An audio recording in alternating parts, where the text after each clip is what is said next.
3 daughters and 1 son. My 2 older daughters are shooters. They're not hunters.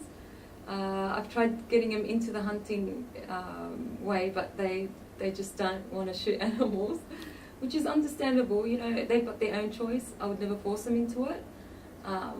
Maybe later on, because they go out with me hunting, maybe later on they'll understand it more, they'll become more comfortable to shoot an animal, but if not, they're target shooters, so I'm happy and proud of them for choosing that path, and it's their choice.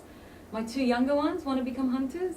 They've seen me hunting, they love being outdoors as well, and they're always saying, I'm proud of you, Mum, I want to be just like you. Yeah, so I'm proud of all 4. I'm happy. Born and raised here. I just love Australia, and Australia is my home. Oh, superhero. Oh, Spider-Man. Tabbouleh. I like it.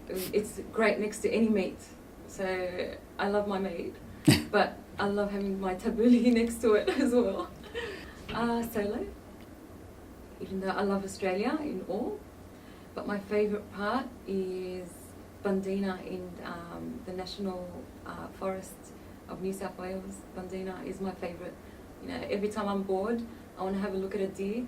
You can't hunt there, but just looking at the deer makes you feel awesome and makes all the stress of the day that you went through, work and etc., just disappear. So I go there and I just sit there and wait for the deer to appear, and I love that place. That's my place of harmony.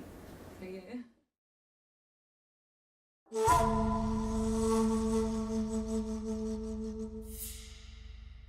You just find out, every time I'm out there, I found out something new, you know, something I haven't seen before, or I recognize a new skill I have, you know. Just being able to be outside and doing all that makes you feel like, oh my God, I'm so lucky, you know, I've got that opportunity, I've got that chance, you know. And being a female, coming from my culture, which is a bit harder for a female to venture out on her own, I'm lucky to be in Australia and to be able to do that, and to be able to be who I want to be, and to do what I love to do, and show my children, yes, you can do it, and you're allowed to do it. So yeah, this is what I love. I hunt for the reason, collecting my own meat, you know, it's fresh, you know, you put all the effort and the hard work into achieving what you went out there to achieve, you know. Even just feeling, it's unbelievable, you know, when you shoot the animal, you know, you feel this blessing just rush all over you, and that adrenaline, anxiety, sometimes you can't breathe anymore out of excitement.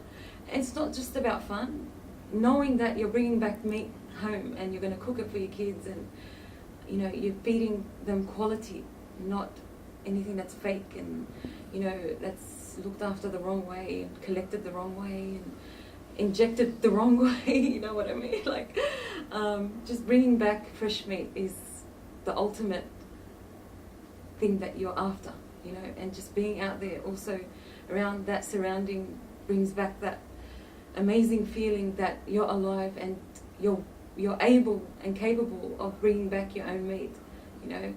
And just shooting the firearm as well is fun.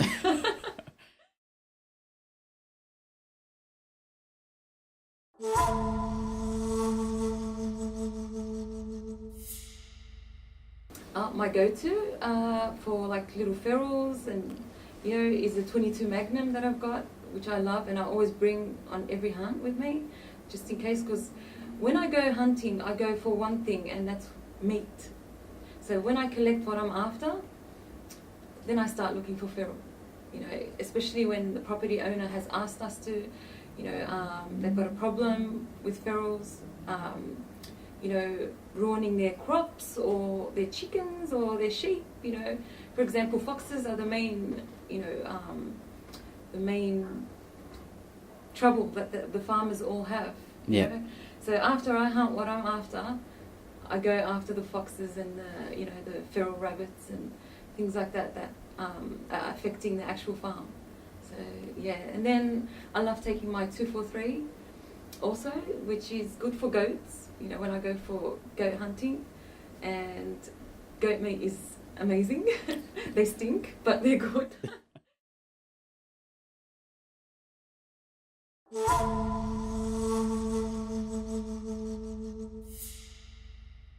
Venison. Yep. It's just the meat is just high quality and good tasting, and if it's cooked right, you won't go for anything else.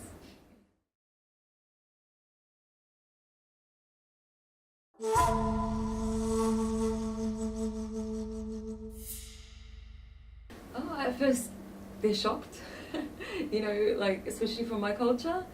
They'll be like, "How could you go?" You know, sometimes it's you know, with your boss or anything like that.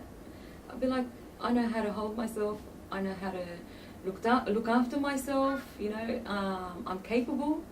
You know, even though I'm a woman of faith and I come from a different culture, you know, raised differently, I know that you know, we all have our own minds and our own way to choose what we want to do, and I do it respectfully, and I respect myself and respect the surrounding I'm in. And then I show them, and I, you know, explain to them that this is what I do, this is what I love, and this is what I bring back, and then they are excited, you know, like, wow, you know, you're doing it, oh, we can do it too. I'm like, yes, like, I'm trying to motivate other women to do the same, exactly the same what I'm doing, and hopefully my word does come across and they do follow, I'm hoping.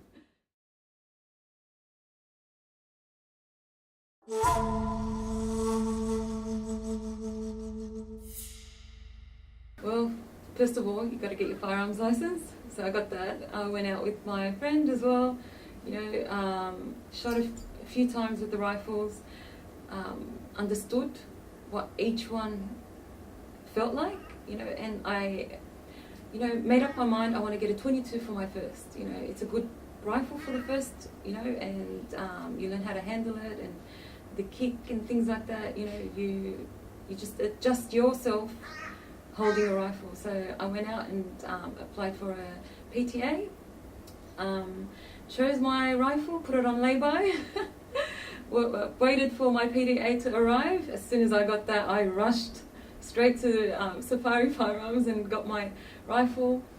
Got it home, I just was staring at it, smelling it. I just loved it, and just it took me a while to pack it in the safe, you know, about half an hour to an hour.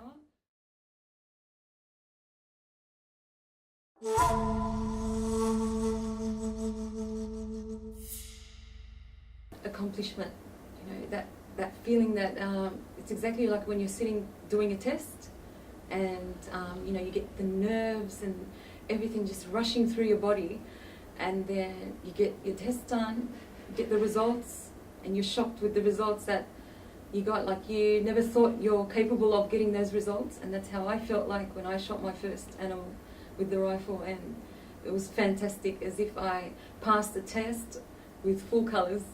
So it was amazing. I was really happy.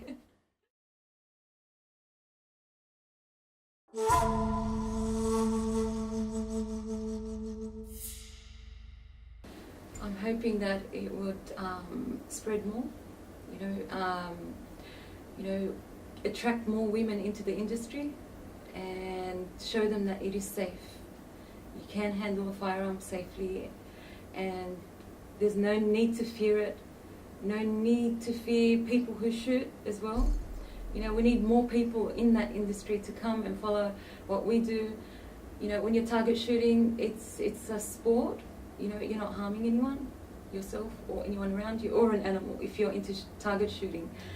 If you want to become a hunter, it's fantastic.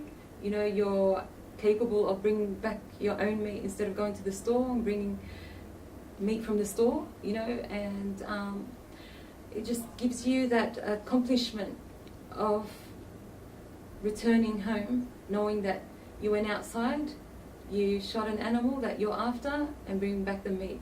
You know, there's nothing wrong with that. You're not harming anyone at all by doing it. And I wish that more women would come in that industry and follow what we do.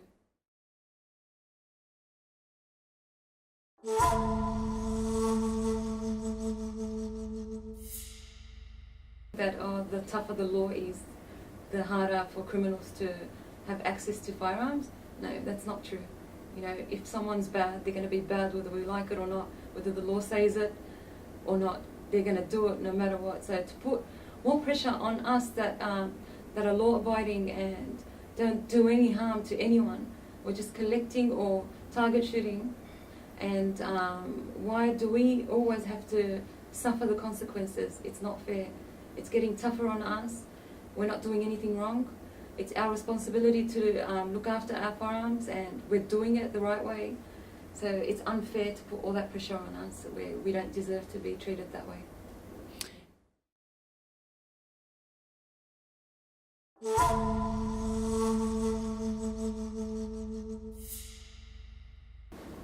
one thing? There's nothing that I don't like about it. I love it all.